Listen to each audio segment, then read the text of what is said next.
あっしの陽光の土産話ですか？いやはや、どうも、あんまり古いことなんで忘れちゃいましたよ。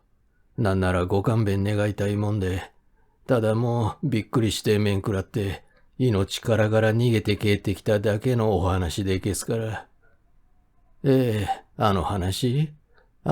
と申しますと、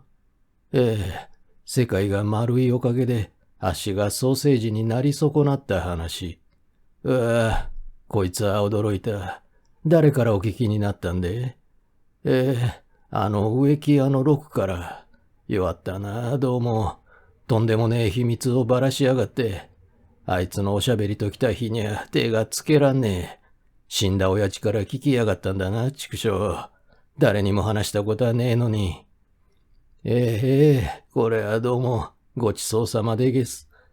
こうやって自分の手にかけたお座敷で、兄弟分がこしれたお庭を眺めながら、旦那様のお商売をして、一平頂戴できるなんて、職人冥利の行き止まりでげしょう。いや、これはどうも、奥様のお酌で、どうぞ、お構い遊ばしませんで。手酌で頂戴いたしやす。ちっと世界が丸すぎるようで、おっとっと、こぼれます、こぼれます。それじゃあ、そのガリガリの一件から世界のまん丸いわけが分かったってお話を枕からやってみやすかね。ガリガリてな人間を豚や犬とごっちゃにして腸詰めにする機械の音なんで、アメリカに今でもある旦那さんもご存知？そのガリガリの中へ足が入り損ねたお話なんでですから、あんまり気持ちのいいお話じゃござんせん。あちらでは人を殺すと後がわからねえように腸詰めにしちまうんだそうですからね。今思い出してもゾッとしますよ。お酒のお魚になるようなお話じゃねえんで。なんならごめんをこむりてえんで。奥様はそんなお話が大のお好きとおっしゃる。恐れ入りやしたな、どうも。そんな話を聞いているうちに目尻がつり上がってきて自然とべっぴんになる。新手の美容術？えらいことになりましたな、どうも。足のかかなんぞは、もう前に水天宮で六六首の見せ物を見て帰ってくると、その晩、夜通しうなされやがったもんで、他じゃござんせん。てめえの首が抜けそうで心配になっちゃったんだそうです。いや、抜ける抜けるとかなんとか、つまらねえ声を真夜中出しやがるんで、べらぼうめ、抜けるほどのべっぴんと思ってやがんのか。てんで、背中を一つどやしつけてやりましたら、やっと正気づきましたがね。あれがどうもいけなかったようで、とうとう一生涯べっぴんにならずじまいで、惜しいことをしましたよ、まったく。世の中は変われば変わるもんでげす。あっしが27の年でげすから、30年ばかり前のことでしょう。明治30何年かのお正月の話でげす。その自分は台湾の総督府で仕事させていただいておりましたが、その春から夏へかけて、アメリカのセントルイスってところで、世界一の博覧会がおっ始まるってんで、日本の台湾からもウーロン茶の店を出して宣伝してはどうかってお話が持ち上がりました。その自分までは何でもかんでも白麗白麗ってんで、紅茶でも何でもメイドイン系統でねえと幅が利かねえのが尺だったんで、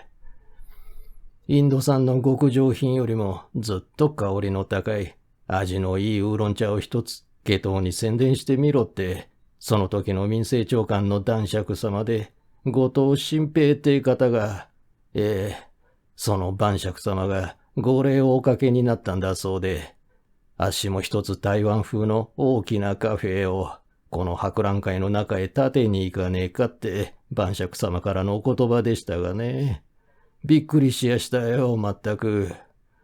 自慢じゃござんせんが、小学校を出たばかりの叩き大工なんで、スズメがチューチュー、カラスがカーカー、チーチーパーパーが幼稚園の先生ぐらいのことしか知らねえ江戸小一流の世間水でげす。箱根の向こうへ行ったら、日本語でさえ通じなくなるんですから、陽光なんてことは考えてみたこともござんせん。総督府の官車を盾に台湾へ渡るときにも、乗っている船が丘の見えない海の上を平気でどんどん走っていきますので、なんだか妙な気持ちになっちゃいましてね。あっしたちを引率している藤村って工学士の方に聞いたら笑われましたよ。地球は丸いものだから心配しなくてもいいよ。いくら言ったって、おしまいにはきっと日本へ帰り着くんだから。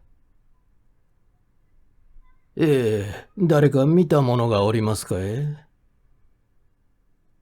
見なくたってわかっている。日本男児のくせに育児がねえんだな、お前は。天草の女をごらん。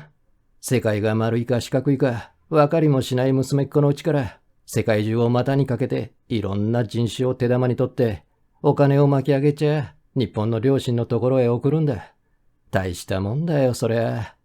世界中のどこの隅々に行っても、天草女のいないところはないんだよ。なるほどね。そんなもんですかね。まったくだよ。要項するとわかる。そんなに天草女ってのは大勢いるもんですかね。いるかいないか知らないが、外国では炭鉱でも、金山でもゴム林でも、開けると機械より先に、まず日本の天草女が行くんだ。それからその尻をかぎかぎ、毛頭の野郎がくっついていって仕事を始める。町ができる。鉄道がかかる。という順序だ。いいことでも悪いことでも何でも、皮切りをやるのはどっちみち日本の女だってから豪儀なもんだよ。全く思いがけないところでひょいひょい天草女にぶつかるんだからね。そんな女はおしまいにどうなるんでしょうか。それ決まりきっている。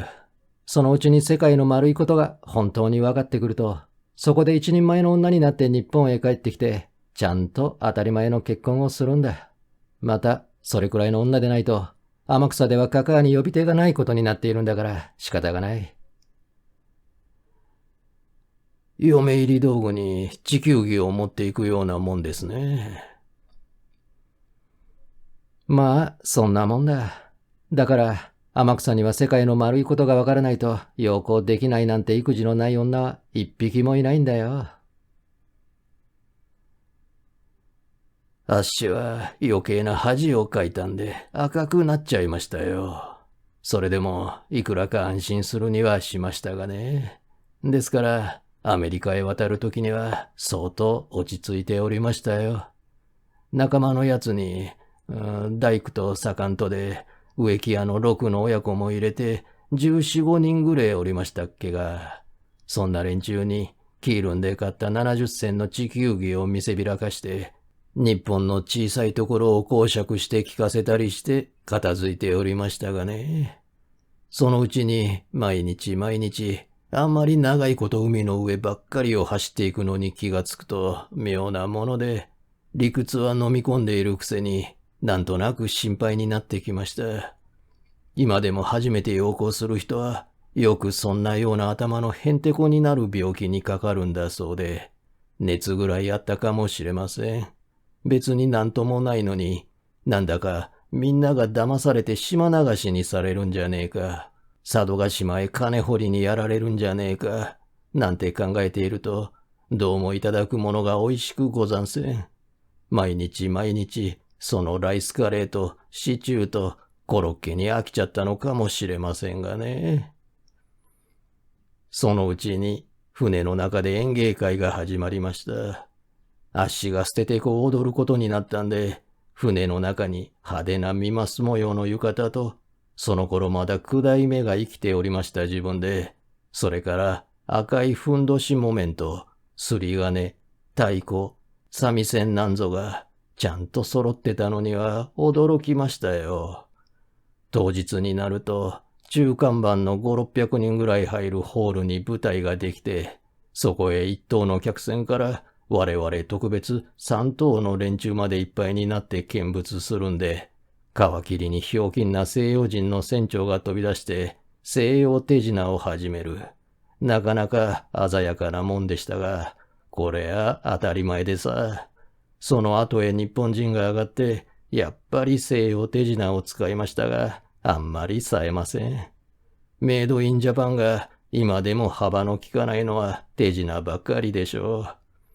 そのうちにあっしの捨ててこの番が来たんで、立ち上がろうとしているところへ、今の植木屋の六の親父でげす。その時はもういいハゲ頭の赤っ鼻でしたっけが、あっしから世界の丸い話を聞いてからというもの、毎日毎日甲板に出て、船の周りをぐるぐる回ってゆく蓄音機のレコードみたいに平べったい海を見回しながら首をひねっていたやつなんで、その日もあっしと組になって捨ててこを踊ることになっていたんですが、そいつが派手な浴衣に赤粉のまんまぼんやり看板から降りてきやして、出の林を聞いているあっしの顔をじーっと穴の開くほど見ながら、ちっぽけなどんぐりまなこをパチパチさせたもんです。おら、どうしてもわからねえ。何がわからねえ。世界が丸いって理屈が。バカだな、てめえは。いくら言って聞かせたってわからねえ。台湾へ渡った時にやっとわかったって安心してたじゃねえか。それはおめえだけだ。おら、あれからちっとも安心していねえんだ。不思議でしょうがねえんだ。何が不思議だい。だって考えてもみねえ。あの地球儀みてえなまん丸いものの上に、どうしてこんなに水が溜まっているんだ。おまけに大きな波が打ってるじゃねえか。そう聞くと、あっしも頭の芯がじーんとして考え込んじまいました。口では強いことを言いながら、心の奥ではやっぱり心配していたんですね。そこが病気のせいだったかもしれませんが、図星を刺されてハッとしたような塩梅で、へんてこれんな目の回るような気持ちになっちゃいました。そこいらがだんだん薄暗くなって、気が遠くなっていくような塩梅で、そのまんまひっくり返っちゃったらしいんです。気が弱かったんですね、あっしは。もっとも、その時にはもう六の親父と一緒に揃って、そんな病気にかかっていたんだそうですから仕方がありませんがね。妙な病気があればあったもんでげす。転換なら差し詰め地球転換だったのでしょうが、そんな覚えは毛頭なかったんで、自分でもおかしいと思いましたよ。ですから、同じ病気にかかっていた六の親父も、足がひっくり返ったのを見ると、すぐに追っかけてひっくり返りやがったんだそうで、これは大変だと思った途端に、世界中が平べったくなったってんですから、だらしのねえ野郎で、おかげで捨ててこはおじゃんになっちまいました。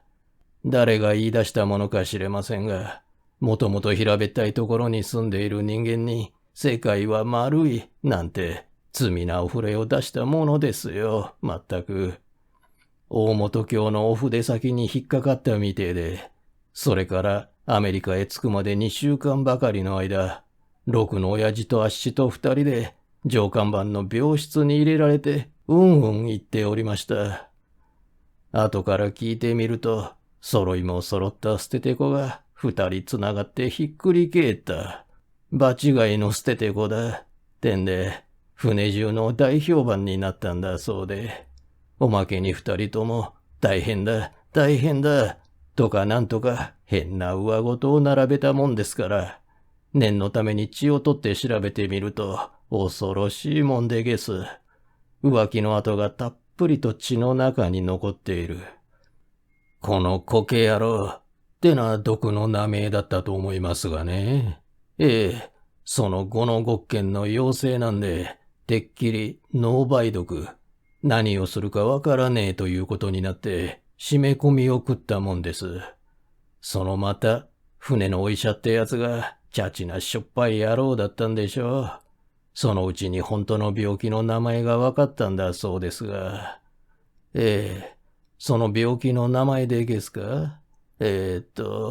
そうそう、六の親父のがのたれ死にってんで、あっしのがオウムしっこってんだそうで、笑い事じゃねえんで。ノスタレジー。ノスタルジアにホームシックでゲスかい。どうもおかしいと思った。お笑いになっちゃ困ります。二人とも熱が8度ばかり出ましたよ。日本へ帰ってから聞いてみたら、舶来の神経衰弱なんだそうで、重いのがノスタレジーで、軽いのがオウムシッコってんだそうですが、ハイカラな病気があればあるもんですな。派手な浴衣の赤ふんどしに、黄色い手ぬぐいの向こう鉢巻きが、ノスタレのオウムシッコでうんうん言っているんですから、世話あれやせんや。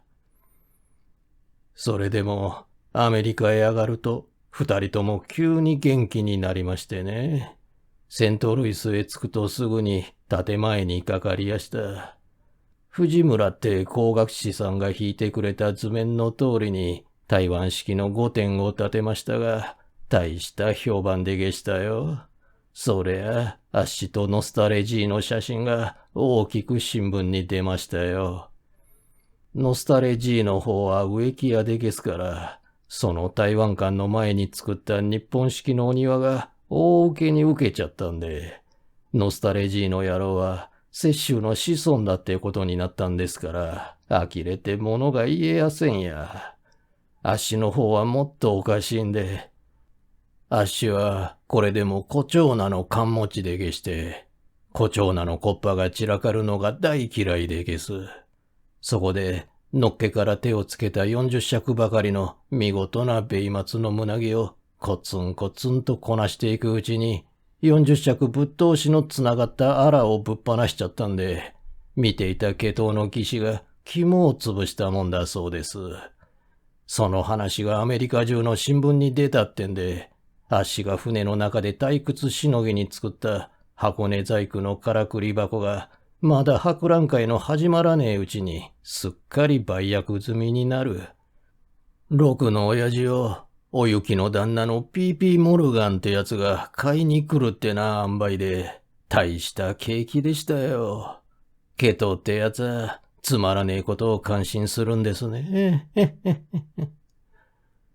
そのうちに屋根のそっくり消えた、ハーフ作りのお化けみてえな台湾館が赤や青で塗り上がって、セントルイスの博覧会がおっ始まることになりますと、今のノスタレとオウムシッコが、二人でフロッキコートって活弁のお敷きせみてえなものを着込んで、入り口のところへ突っ立って、藤村さんから教わった通りの英語を、毎日毎日大きな声で怒鳴るんです。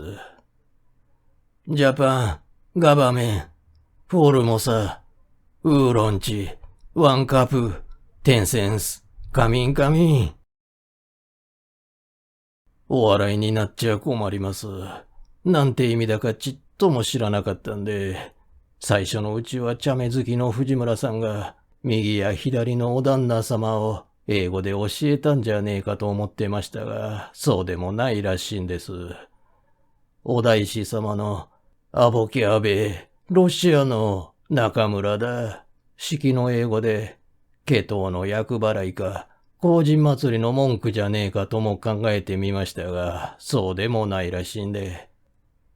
ずっと後になって聞いてみましたら、日本専売局、台湾ウーロン茶、一杯10銭。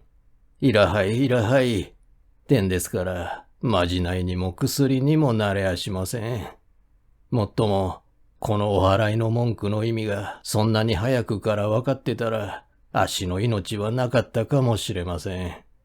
舶来のソーセージになっちゃって、ケトのクソ小便に生まれ変わっていたかもしれねえんで、へんてこなお話でげすが、人間の運ってもんは、どんなことから回り合わせてくるか知れたもんじゃござんせん。正直のところ、ワンカップ、テンセンスと、米のなる木があっしの命の親なんで。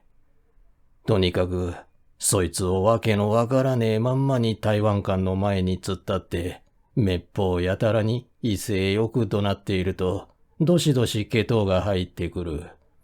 台湾館の中では、より抜き、とびきりの台湾生まれのべっぴんが、英語ペラペラでウーロン茶の講釈をしながら、1枚8セントの芭蕉せんべいを出してお給仕をする。そのケトーラが入りがけや出て行きがけに、あっしとのすたれに5セントか10セントずつくれていきます。たまには1ドルも5ドルもくれるやつがいる。そうかと思うと、何もくれねえでそっぽ向いていく銃みてえなやつもいるってなわけで、いいお小遣いになりやしたよ。そのうちに英語がちっとずつ分かってまいりやした。水のことを笑ってんで、笑わせやがるってのはこれから始まったのかもしれません。船に乗ってくるのが鍋下駄。寄せ話の鍋草履ってのと間違いそうですね。女のことが霊で、ですから、男のことがデレーかと思ったら、兄はからんや、銭取るまんでげす。なるほど。これは理屈でげすが、失礼したくなりますね。奥さんのことがマム。女は魔物ってシャレかもしれませんが、どうかと思いますよ。おはようってのがグルモン。こいつはグルだけでも間に合います。江戸っ子のこんちはがチアで済むようなもんでげしょう。こんばんはがグルない。勝手にしやがれってくっつけてやりてえぐらいで。さようならがグルバイ。どうしてこう毛とはぐるぐる言いたがるんだか。毛だものから人間になりたてみてえで。もっとも、毛とは毛の字がつくだけに、手も足も毛むくじゃらですからね。女なんかでも顔はパヤパヤとした産毛だらけで、体中に鳥の毛をむしったようにブツブツだらけでげす。そばへ寄ると動物園臭くってやりきれませんがね。男でも女でも物をくれるたんびに、タヌキと言ってやると喜んでいるんですから、やっぱり毛だものなんでげしょう。ところが、その毛頭のタヌキ野郎にひどい目に遭わされたお話なんで、毛だものだけに悪知恵にかけちゃ日本人は叶いませんや。あっしらが人寄せをやっている台湾館の中には6人の台湾娘がいて、お茶の給仕をしておりました。そいつらの名前は30年も前のことですから忘れちゃいましたが、なんでも、フン、パー、チョキ、ピン、キリ、ゲタってな、八百屋の不調みたいな名字の女の子が、揃って台湾寄り抜きのべっぴんばかりなんで、年はみんな17か8ぐれえの水の出花ってやつでしたが、最初からのお堅いお触れで、そんな女たちに指一本でも刺したら最後の助、お給金がもらえねえばかりでなく、アメリカで叩き放しにするという晩酌様からのお達しなんで、おまけに藤村さんは藤村さんで、一足でも博覧会場から踏み出すことはならねえ。アメリカの街には、ギャングとか画面とかいうやつがどこんでもいて、昼日中でも強盗や人さらいをやらかす。気の弱いやつと見たら、ピストルで脅かして、大泥棒や密輸入の手先にしちまうから気をつけろ。一度そんな奴に狙われたら、生きて日本に帰れねえからそう思えって、散々脅かされておりましたからね。なんのことはね、不動様の金縛りを食った山犬みてえな格好で、みんな指をくわえて、椿を飲み飲み、そんな女たちを眺めているばかりでした。かわいそうに、女のできねえ職人たら、歌を忘れたカナリアみてえなもんで、あっしは今でも気が若い方なんで、その頃はまだ30になるやならずの元気いっぱいのやつが、青い目をしたセルロイドじゃあるめえし、言葉も通じなきゃ、西も東もわからねえ人間の山奥みてえなアメリカ山海へ連れてこられて、毎日毎日、そんなべっぴんたちの色目使いを見せつけられながら、涙声を張り上げて、ワンカップ、10センス、カミンカミンをやらされているんですから、たまりませんや。ノスタレジーも、オウムのおしっこも目がつり上がっちゃって、今にもポンポンパリパリと破裂しちまいそうな南京花火みてえな気持ちになっちまいましてね。哀れとも、愚かとも、なんともはや申し上げようのない、フォールモサ、ウーロン茶が一対出来上がったもんでげす。ところが、ここに一つうまいことが持ち上がりました。その女たちの中でも、一頭さばけるピンちゃんとチョキちゃんという二人が、ノスタレだかおしっこだかわかりませんが、病気になっちゃったんで、とりあえずの埋め合わせに、セントルイスの品料理屋にいたという、チーチーっていうのと、フイフイっていうのと、二人のべっぴんが手助けに来たんでげす。何しろ、一人でテーブルを6つずつも持っているんで、一人かけても、方芸師がつかないですからね。閉めた。こいつはありがたいことになったもんだと、あっしは内心でゾクゾク喜んじゃいました。ねえ、そうでしょう。今までいた女には指一本刺してもいけなかったかもしれねえが、今度来た女なら差し付けなかろう。しかも向こうが2人前なら、こっちも2人前と言いてえが、片っぽがハゲ頭の赤っ鼻のノスタレじゃ問題にならねえ。若さといい、男前といい、一番くじの本くじは、どっちみちこっちのもんだが、はて、どっちから先に橋を取ろうか、てんで知らん顔をして、ワンカプ、テンセンスのおまじないを唱えながら、2、3日じっと様子を見ていると、どうです。このちーちゃんとふいちゃんの二人が一緒に、足の方へ色目を使い始めたじゃござんせんか。どうも恐れ入りやす。おっとっと、こぼれます。どうもこんなにごちそうになったり、勝手なおのろけを聞かしたりしちゃ申し訳ござんせんが、ここんところが一番恐ろしい話の本筋なんで、致し方がござんせん。どっちみち混戦させないようにお話ししとかないと、後で筋道がわからなくなりやすからね。恐れ入りやす。二人のうちでもふいふいっていうのは、まだ17か8のういういしい、利口そうな目をした、すんなりとした小娘でしたが、あっしに色目を使い始めたのは、どうやらこいつの方が先だったらしいんです。台湾館に来る早々から、どうやら物を言いたそうな目つきをして、あっしの方を見ておったように思いますがね。そいつを一方のチーチってやつが感づいて、横槍を入れたものらしいんです。その通り、あっしの取り合いごっこが始まったわけなんで、大した色男になっちゃったんで、油をかけちゃいけません。熱い。いえ、もういただけやせん。ろれつが回らなくなっちゃ困るんで、後にものすごい話がつながっているんでですから。というのは、このチーチーってやつが大変なものなんでげす。後から聞いた話では、シナ人とイタリー人の愛の子だったそうですが、とても素晴らしいべっぴんでげしたよ、そりゃ。おまけにテーブルの6つはおろか、20でも30でも持ってきてください。一人でさばいてみせるから、なんて、大それた熱を吹きやがって、来る早々から仲間に憎まれておりましたがね。生優しい女じゃござんせんでしたよ。そうですね。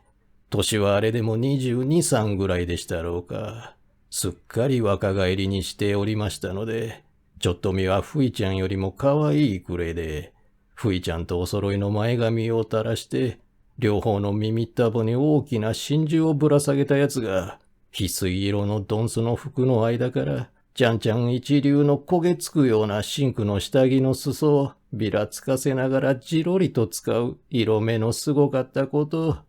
さすがのあっしも、いっぺんにダーッとなっちゃったんで、さすがのだけ余計かもしれませんが、誰だってあいつにぶつかったら、たった一目の当たり一発でげしょう。旗からふいちゃんがおろおろ気をもんでいるようでしたが、そうなるともう問題じゃござんせん。その場で陰気を2つ3つぶっつけ合うと、ウィンクですか？どうも、すみません。アメリカじゃ陰気の方が通りがいいんで、ついうっかりその陰気の方に決めちゃったんで、そいつに気がつくと、ふいちゃんが慌ててテーブルの向こうからあっしに手を振ってみせましたが、そうなったら夢中でげすから気にも留めません。ただ、その時にふいちゃんを振り返って睨みつけたちいちゃんの目つきの恐ろしかったことばっかりは、今でも骨身に応えて覚えております。その睨みにぶつかったふいちゃんが真っ青になってふらふらとぶっ倒れそうになったんですからね。あっしもずっと後になって、そのちいちゃんの恨みの恐ろしい意味が分かって、すっかり震え上がっちゃったもんですからね。その晩のことです。あっしは台湾館の地下室で一緒に寝ているノスタレジーに感づかれないように、そーっと起き出して、守備よく台湾館を抜け出しちゃいました。それから、約束通り噴水の横でちいちゃんに会って、園芸館の裏で夜勤出勤のサンドイッチマンを2人買収して、ちいちゃんと2人で薄い布張りの四角い箱の中に入って、入り口の看守に手ケツだけ見せて会場を抜け出しました。後から考えると、あっしはこの時にいい日本棒に見立てられていたんですな。不刺激の文句じゃござんせんが、殺されるとはつゆ知らずでげす。図書の羊どころじゃねえ。大喜びでソーセージになりに行ったんですからね。博覧会の会場を出ると、もう皆目、西だか東だかわからねえセントルイスの街続きでさ、イルミネーションの海の底を続きつながって流れてゆく馬車と電車の洪水でさ、その頃はまだアメリカにも円卓なんてものがなかったんですからね。あっしの先に立ったちいちゃんは、一丁ばかり行ったところの薄暗い街角にあるポストの下で立ち止まりましたから、あっしもその横で立ち止まって、巻きタバコに火をつけました。すると間もなく、白い馬を2頭つけた立派な馬車が来て、ポストの前に止まりましたが、それを見るとちいちゃんはいきなりサンドイッチの服を脱いで、地べたに放り出して、その馬車に飛び乗って手招きするんです。ですから、あっしも慌てて女の真似をして馬車に飛び乗る途端に、前後左右のスクリーンを下ろしたちいちゃんが、あっしの首玉にかじりついて、どうも、すみません。ここがやっぱりその本筋なんで、このってやつが、ソーセージの種に合格のアニリンスタンプみてえなだったんで、実際目がくらんじまいましたよ、まったく。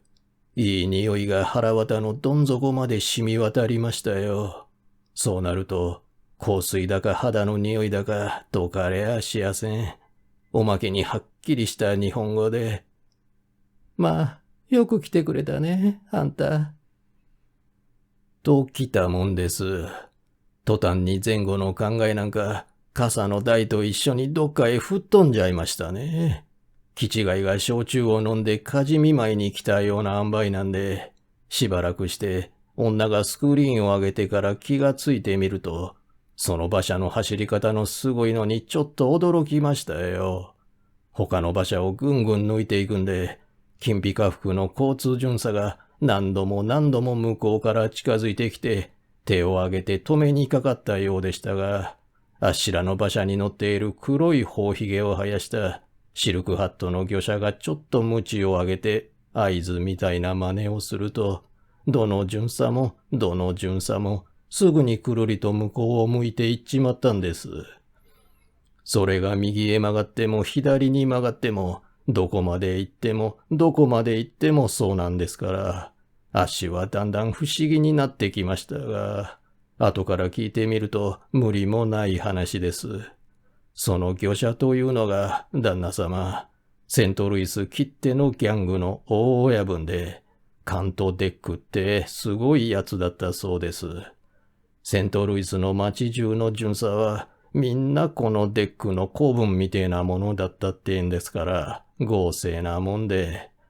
しかも一緒に乗っている品娘のちいちゃんと、もう一人のふいちゃんとは、揃いも揃って、このカントデックの妾だってことが、そんな時のあっしに分かったら、そのまんま目を回しちゃったかもしれませんね。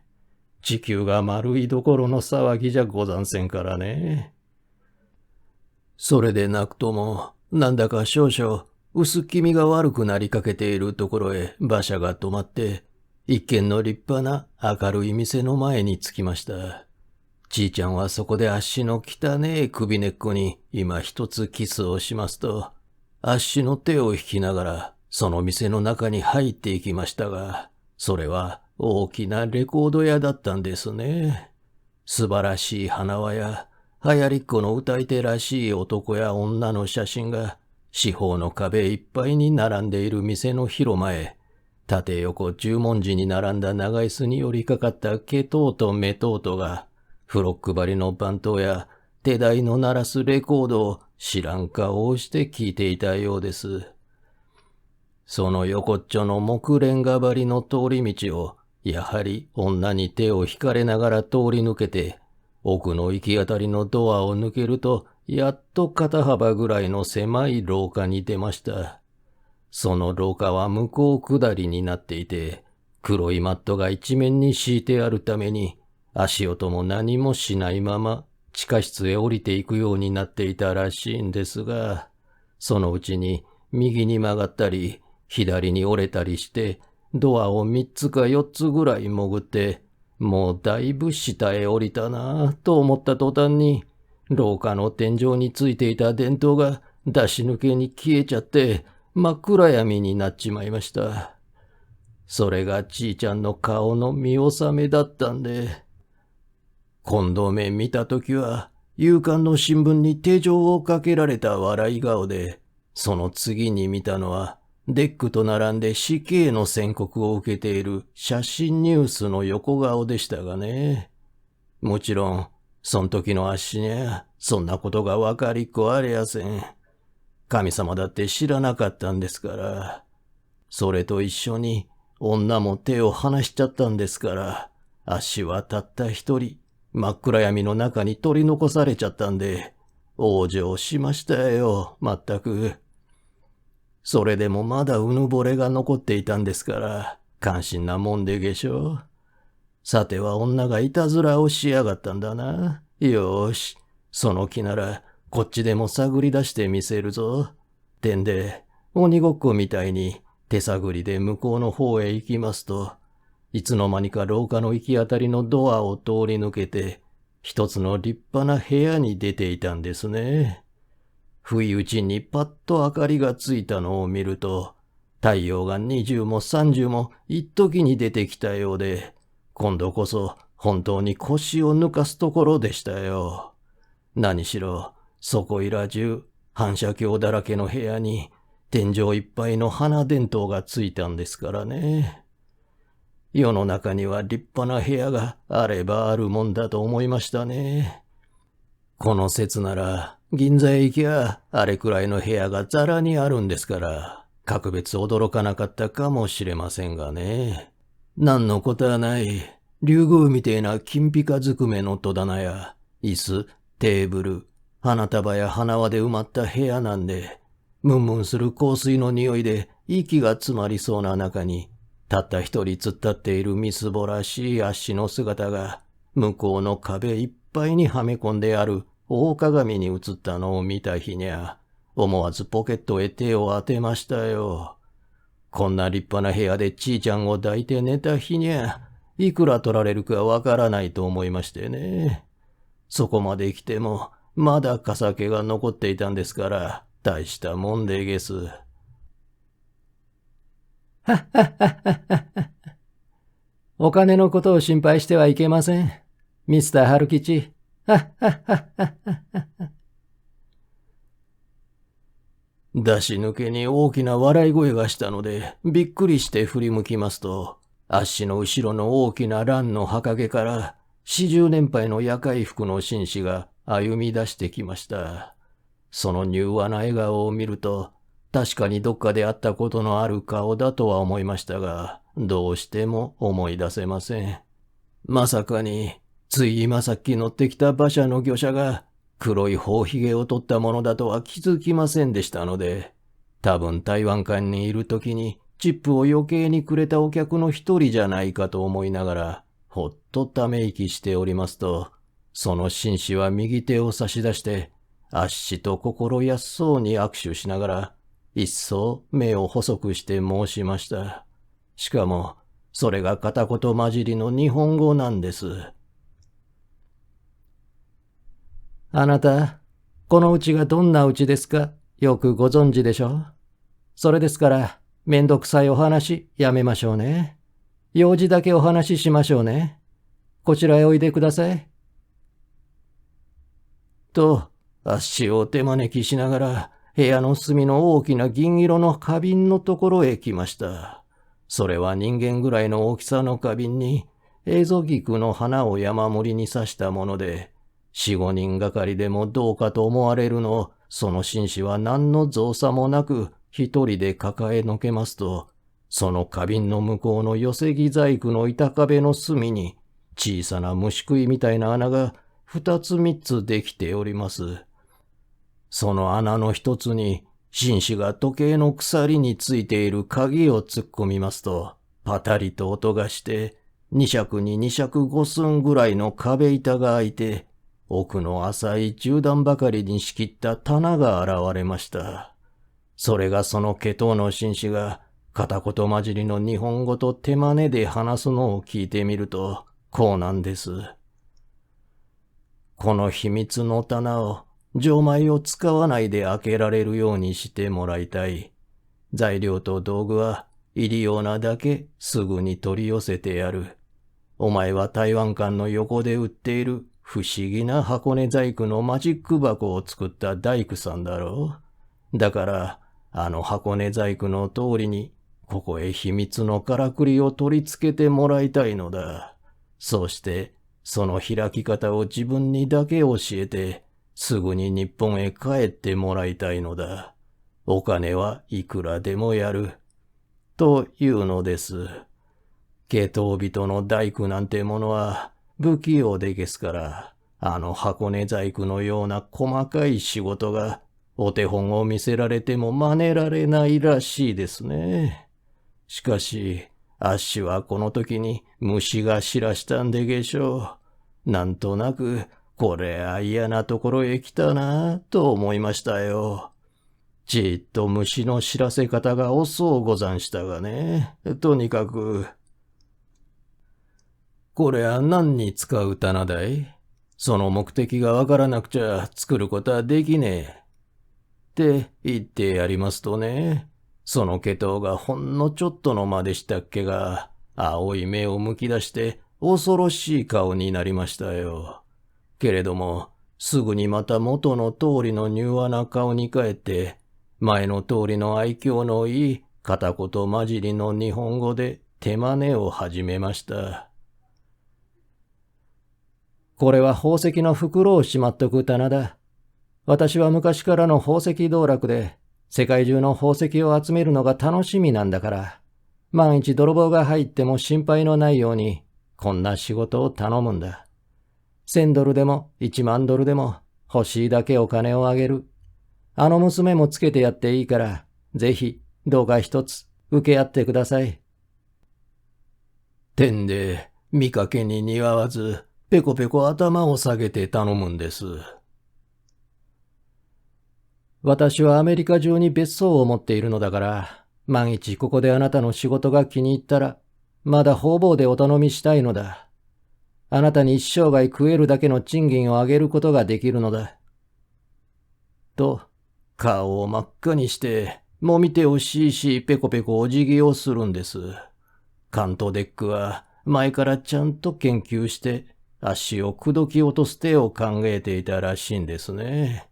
仕事のできる日本人なら、金をくれて頭を下げさえすりゃ、ころりと手に乗ってくるものと思っていたらしいんですが、こいつがあいにくなことに見当違いだったんです。いくらワンカップ10センスだって時と場合によりけりです。ちゃんちゃんと違って日本人には虫の居所ってやつがありますからね。あっしはデックの話を聞いているうちにピーンと来ちゃいました。さては、ちいちゃんの色目は食わせ者だったのか。この下等人が俺をここまで引っ張り込むために、おとりに使ってやがったのか。この野郎。俺をいい日本棒に見立てやがったんだな。俺を女で釣って、泥棒仕事のからくり細工に使おうとしやがったんだな。してみると、こいつはとんでもねえところへまぐれ込んできちゃったぞ。しかもここまで深入りしたからにゃ、とても生きて日本には帰れめえ。と気がつくと、腰を抜かすどころか、あべこべに気持ちがシャンとなっちまいました。妙な性分で、足は気が長い時にはやたらに長いんですが、何かの拍子にカーッとしちまうと、それから先がめくらめっぽうに手っ取り早いんで、べらぼうめ、日本人じゃねえか。金やピストルに目がくらんで、系統の追いはぎや泥棒の手伝いができるかってんだ。フォルモサ、ウーロンチを知らねえかってんで、いきなりその系統に組みついて、大腰をかけようとしたもんです。これでも柔道二段の腕前ですからね。そりゃ見上げたもんでしたよ。そこんとこだけがね。あとがからっきし育児がねえんで。今から考えてみると、あん時によく殺されなかったもんで、多分、できることなら足を脅かし上げておとなしくして、彼の棚の扉の細工をさせようって腹だったんでしょう。こいつは日本一の細工人に違いない。こいつを取り逃がしたら二度と再びこんな細工はできっこねえ。無礼に考えていたのかもしれませんが、危ねえもんでげす。今から考えるとゾッとしますよ。組みついたと思った時には、カントデックに両腕をしっかりと掴まれておりました。しかもその指の力の強さったらありません。足の腕の骨が粉々になっていくような気持ちで、体中が痺れ上がっちゃいました。とても叶わないと思わせられましたね。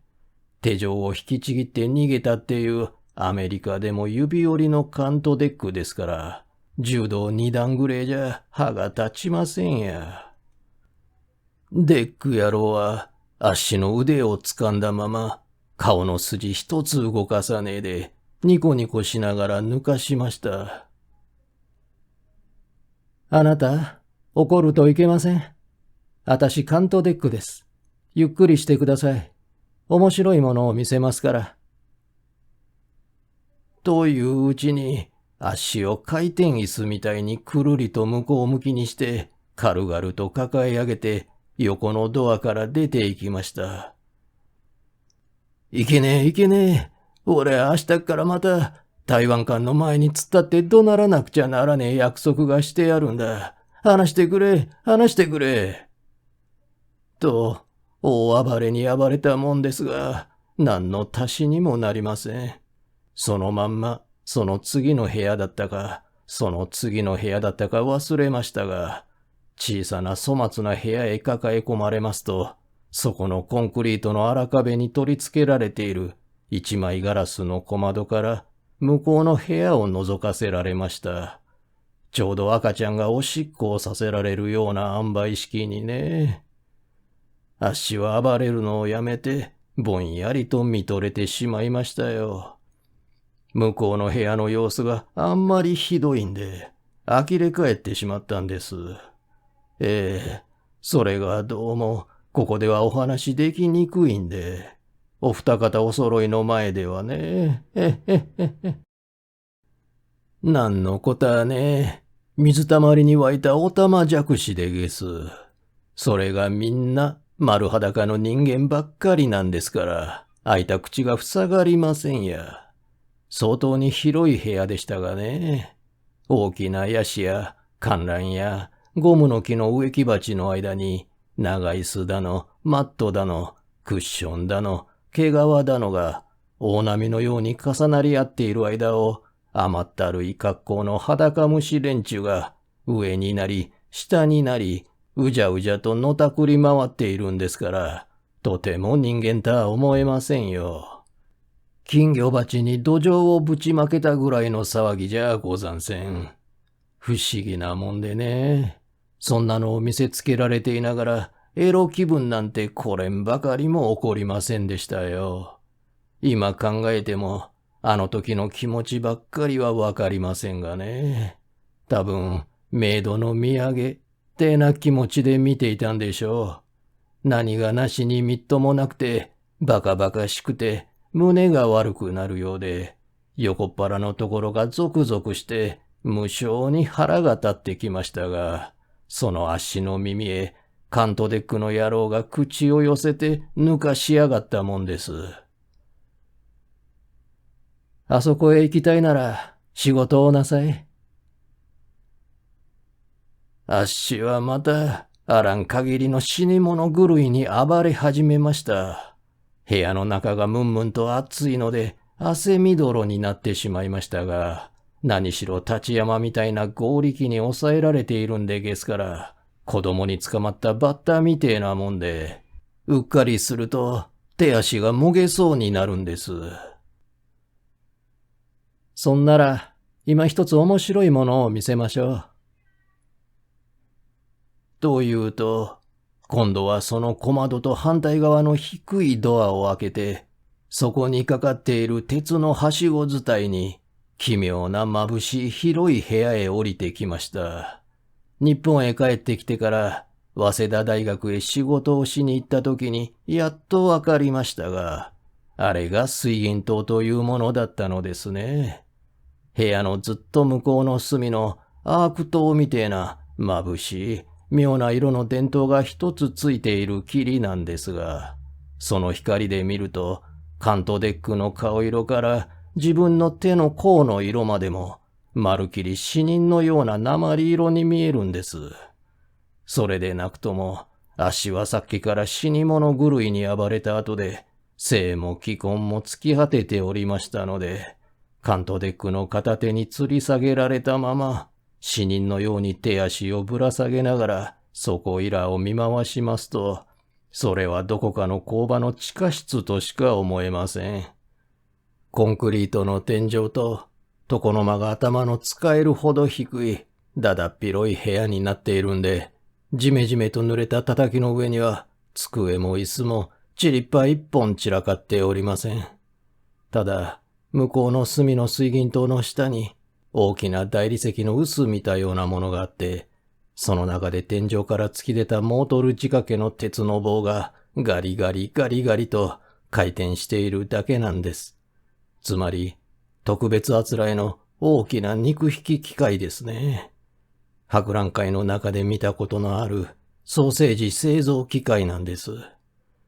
しかし、すっかりくたびれきって、物を考える力も何もなくなっていたあっしには、それが何の意味なんだかさっぱりわかりませんでした。はてな、蓄音機屋の地下室が腸詰め工場になっているのかしら。コンクリの床の上をずるずると引きずられながら、その臼のところへ連れて行かれましたが、別に怖くもなんともありませんでした。けどもカントデックに首玉を押さえられて、その臼の中を覗かせられた時には、思わずゾッとして手足を縮めちゃいましたよ。その臼はもちろん底抜けなんで、その底の抜けた穴の上に、素敵に大きな肉引き機械のギザギザの渦巻きが、狼の歯みたいに銀色に光りながら、ぐらぐらぐらと回転しているのですから、落っこったら最後、何もかもおしまいでさ。頭から尻までごちゃごちゃになってしまうんですから、どんなにありがたいお経を聞かされたって、成仏できっこありません。あなた、この中に入ること好きですか？仕事しますか？しませんか？さすがのあっしも、さすがでなくたって下手ばっちまいますよ。いくら元気を出そう、好きじゃありません。と言おうと思っても、体中がコンクリートみたいになってガタガタ震え出すんですから、しょうがありません。お笑いになりますけども、その場へ行ってごらんなさい。なかなかそう平気でいられるもんじゃございません。自分が何を考えていたか、今でも覚えていないくらいなんで、多分気絶する一歩手前だったのでしょう。たった一つ目に残っているのは、あの鉛色の水銀灯の嫌な光だけなんで、まったくあの陰気臭い生冷てえ光ばっかりは骨身に染みて恐ろしゅうがしたよ。ネオンサインが極楽の光なら、水銀灯は地獄の明かりなんでしょう。生きた人間でも死人に見えるんですからね。今思い出してもゾーッとしちまいますよ。そこへカントデックが何か合図をしたのでしょう。ずっと後ろの方の薄暗いところのドアが開いて、青いナッパ服を着た顔中ヒゲだらけの大男が、一人トロッコをノロノロと押しながら出てきたんです。その時まで気がつかなかったんですが、その入り口から肉引き機械の前まで幅の狭いレールが敷いてあったんで、そのナッパ服の男が押しているトロッコがあっしらの目の前まで来て止まりますと、そのトロッコの上に乗っているものの上にかぶせた白い切れをカントデックが取り除けました。そして思わず、わっと言って逃げ出そうとする足をがっしりと抱きすくめてしまいました。それは若い女の丸裸の死体だったのです。しかも、その小さな下唇を前歯で噛み破ったらしく、鼻の下から乳の間へかけてべっとりとこびりついている血が、水銀灯に照らされて妙に黒ずんだ顎ひげみたいに見えるのです。おまけに、その右の手の中に何かしら大切なものを握り込んでいるらしく、しっかりと握り固めている上から、左の手を覆いかぶせて、ぴったりと胸の上に押さえつけている姿が、たまらなくいじらしいものに見えましたが、その黒い髪の前の方を切り下げている格好が、どう見ても西洋人とは思えません。シナ人か日本人にそういないんで。そう思っているうちに、ナッパ服の大男が、カントデックに顎でしゃくられると、すぐに一つうなずいて、ナッパ服の袖口をまくり上げて、足の太ももくれいある毛むくじゃらの腕を2本突き出しました。その熊みたいな手で、何の造作もなく女の手をどかせて、しっかり握っている右手を開かせますと、中から見覚えのある台湾館備え付けの桃色の品便箋をいくつにも折ったものが出てきました。そのレターペーパーの折り目を広げたやつを受け取ったカントデックは、足の鼻の先にぶら下げて見せながら、今一度ニコニコと笑いました。赤ちゃんをあやすような顔で、足の顔を覗き込みましたがね。それは筆と墨で書いた立派な日本文でした。多分、台湾館の事務室にあった藤村さんのすずり箱を使ったものでしょう。昔の百人一首に書いてあるような立派な文字でしたがね。ちーちゃんと一緒に出かけてはいけません。ちーちゃんはシナ人です。アメリカのギャングの手先です。私はちーちゃんと一緒にギャングの妾になったかわいそうな日本の女です。私のことを日本の両親に伝えてください。天草早浦生まれ。春吉親方様、中田藤子より。その死骸がふいちゃんの死骸だとわかると、あっしは何かしら叫びながら飛びつこうとしたように思います。今までにない力が出たので、危なくデックを振り離すところでしたが、その足の左の手首をがっしりと掴み止めたデックは、面と向かって立ちながら、今一度ニヤニヤと笑ってみせました。わかりましたか？仕事しますか？何を？とかなんとか怒鳴ったように思います。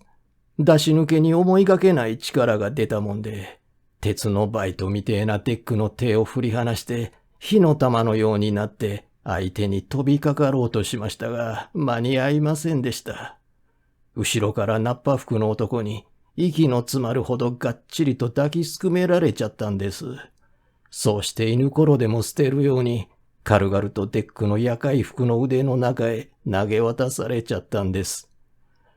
足を受け取ったデックは、食いついたり、引っかいたりする足の手と足を後ろから束にしてぎゅーっと掴みしめてしまいました。それから何か英語で二言三言言ったと思うと、ケムクジャラのナッパ服がトロッコの上の女の体を抱き上げて、何の造作もなくそばの肉引き機械の中へ投げ込みました。その時に肉引き機械の中から聞こえてきた恐ろしい声を、あっしは一生涯忘れないでしょう。ふいちゃんはまだ生きてたんです。多分、日本人のあっしを助けるために、ギャング仲間を裏切った角で、デックの手下に拷問されて気絶していたものなんでしょう。あっしもそのまんま気絶していたようです。ジャパン、ガバメン、フォルモサ、ウーロンチ、ワンカップ、テンセンス、カミンカミン。って、お呼び声がどっからか聞こえるように思って、ふいっと目を開いてみるってと、コンクリート作りの馬小屋みてえに狭いわら束だらけの床の上へ投げ出されているのに気がつきました。片隅のドアの前に置いてある汚いバケツの中を這い寄って覗いてみますと、じゃがいもと肉のごった煮の上にパンの塊と水と牛乳の瓶が投げ込んであります。つまりなんですね。まだ足を殺す気じゃなかったのでしょう。あわよくば仲間に引っ張り込んで仕事をさせる気でいたのでしょう。しかし、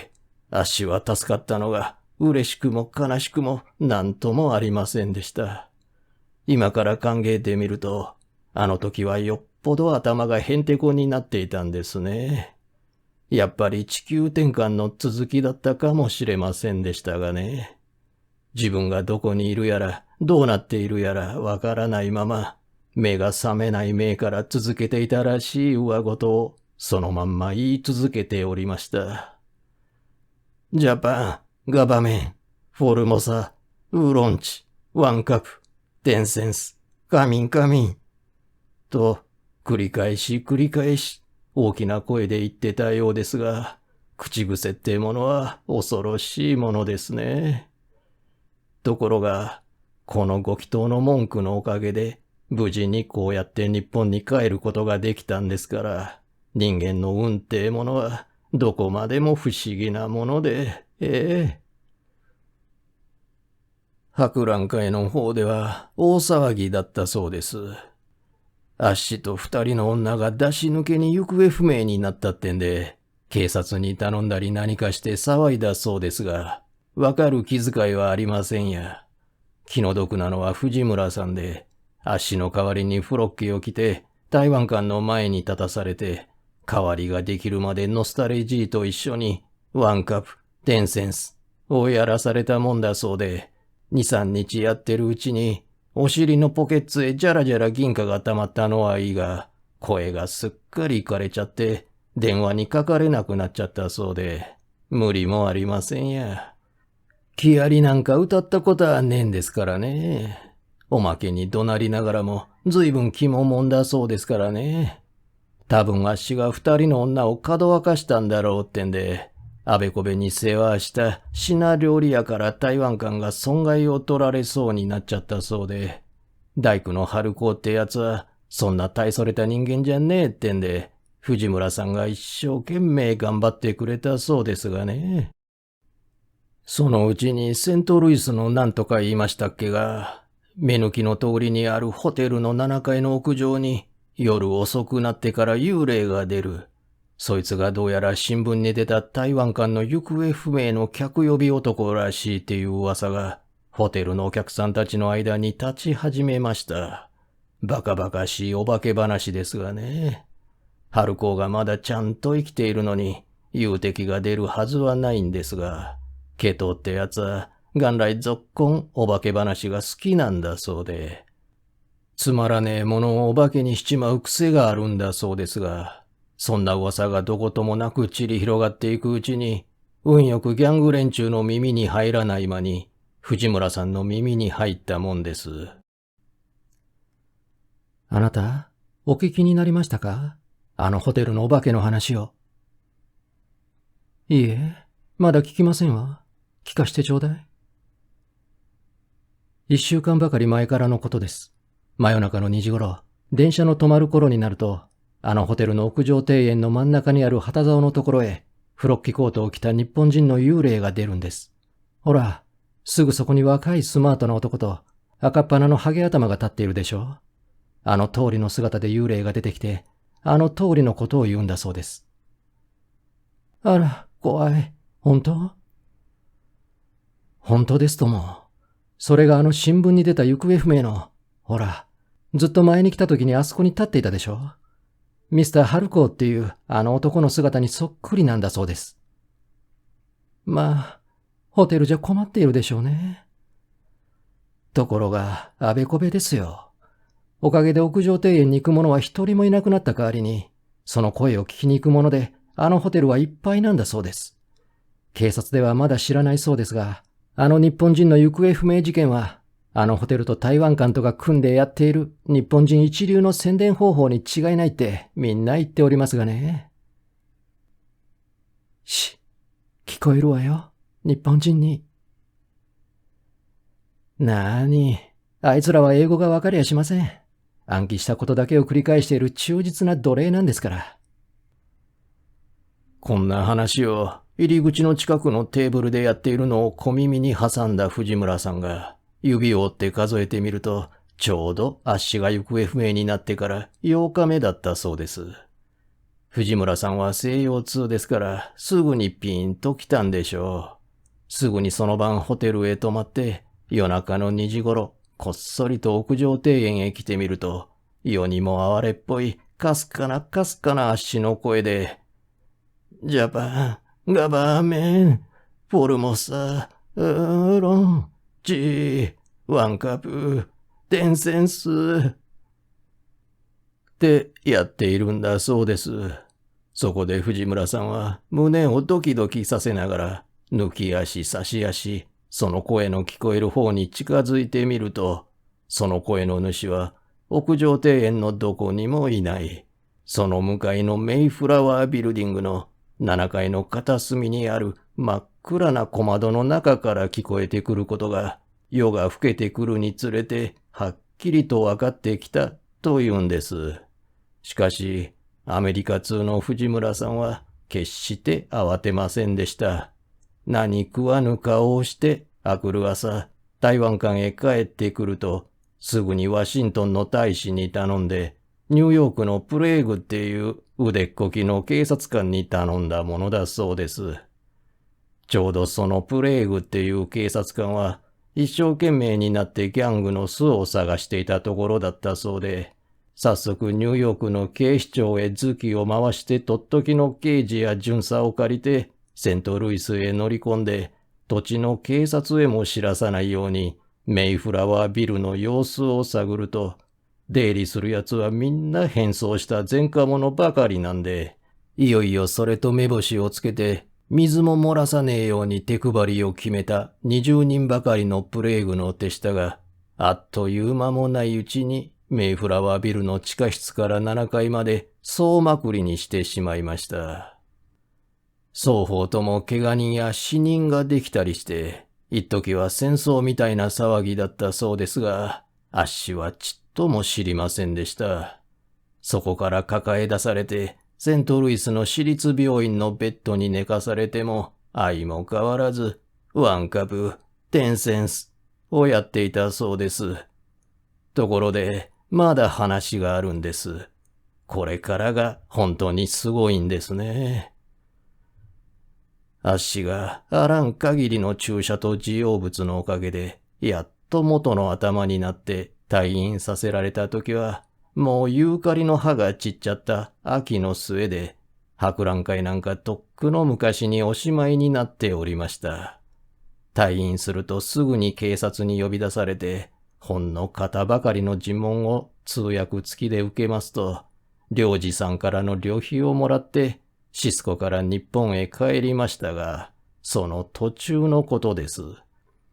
確か出版してから10日目ぐらいのお天気のいい朝でしたがね。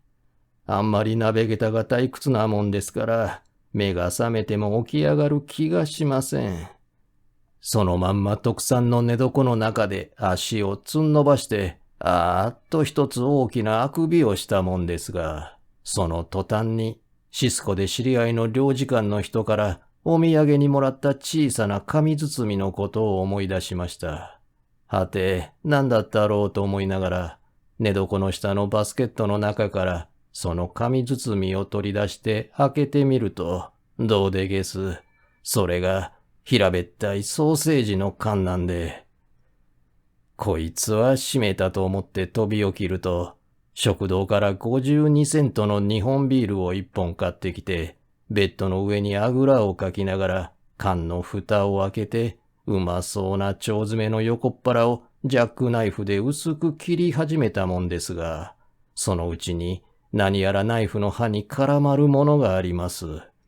はて、おかしいなぁと思いながら、そのナイフの刃を暗い窓明かりに透かしてみると、そいつが黒い女の髪の毛なんで、